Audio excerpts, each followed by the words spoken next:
इस वक्त एक बड़ी खबर आ रही है। दरअसल सेना प्रमुख जनरल नरवणे जल्द लद्दाख के दौरे पर जा सकते हैं। उम्मीद यही की जा रही है कि आर्मी चीफ इसी हफ्ते लद्दाख जाएंगे और ग्राउंड कमांडर से मिलकर हालात की समीक्षा करेंगे। एलएसी पर चीनी सैनिकों से खूनी संघर्ष के बाद इस दौरे को काफी अहम माना जा रहा है। 20 सैनिकों की शहादत के बाद सेना अलर्ट पर है। पूरे एलएसी पर चौकसी बढ़ा दी गई है।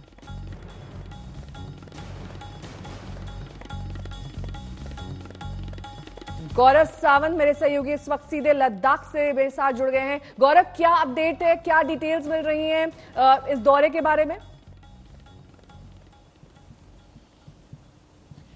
आर्मी चीफ जनरल नरवणे इसी हफ्ते यहां पर आएंगे। वो उन जवानों से भी मिलेंगे जो घायल हुए, कमांडरों से भी मिलेंगे, उनका मनोबल बढ़ाएंगे और जो पूरी स्थिति है उसकी समीक्षा करेंगे। और उसके बाद वो chief of defence staff general Bipin Rawat और रक्षा मंत्री राजनाथ सिंह दोनों को एक ब्रीफिंग देंगे कि वास्तविक स्थिति क्या है वास्तविक नियंत्रण रेखा पर। नेहा, इस समय तनाव खासा बड़ा है पूरी वास्तविक नियंत्रण रेखा पर। अगर हम काराकोरम रेंज से ऊपर से देखना शुरू करें उत्तर से, तो वहां पर डेप्सांग में भी चीन की कुछ हरकत देखने में आई है, जिसके बाद सेना को अलर्ट पर वहां पर डाला गया है। वहां पर सेना के आर्मर्ड कॉलम्स बिल्कुल तैनाती पर हैं। फिर गलवान में तो तनाव है ही, जहां 1000 से ज्यादा भारतीय और चीनी सिपाही आमने सामने हैं। हालांकि बीच में एक बफर जोन है।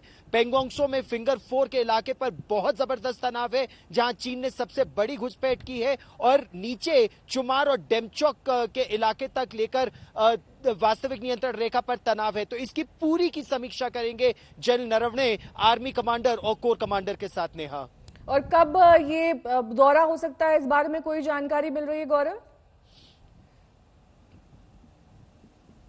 देखिए, आज जो कोर कमांडर्स के बीच लेफ्टिनेंट जनरल स्तर की जो वार्ता हो रही है मोल्डो चुशुल में, उसके बाद क्या निकल कर आता है उस पर निर्भर करेगा कि अगला कदम क्या होगा। भारत, हालांकि चीन वादे बहुत करता है, दावे बहुत करता है, मीठा बोलता है और फिर पीठ में छुरा घोंपता है। तो भारत इस बार केवल चीन की बातों में नहीं आएगा। पिछली बार भी, जैसा आपको मालूम है नेहा, 6 जून को जब कोर कमांडर्स के स्तर की बातचीत हुई थी, तो चीन ने कहा था कि दोनों देशों की सेनाएं गलवान घाटी में स्टेप बैक करेंगी। लेकिन चीन की सेना ने एम्बुश किया भारतीय सेना को, जिसमें हमारे 20 ब्रेव्स शहीद हुए थे और उन्होंने चीन के 40 से ज्यादा जवानों को मौत के घाट उतारा था, घायल किया था। जिसके बाद चीन में भी खासा तनाव है।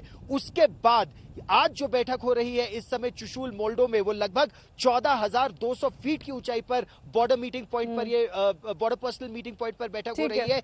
इसका क्या नतीजा निकल कर आता है नेहा, उस पर निर्भर करेगा अगला कदम।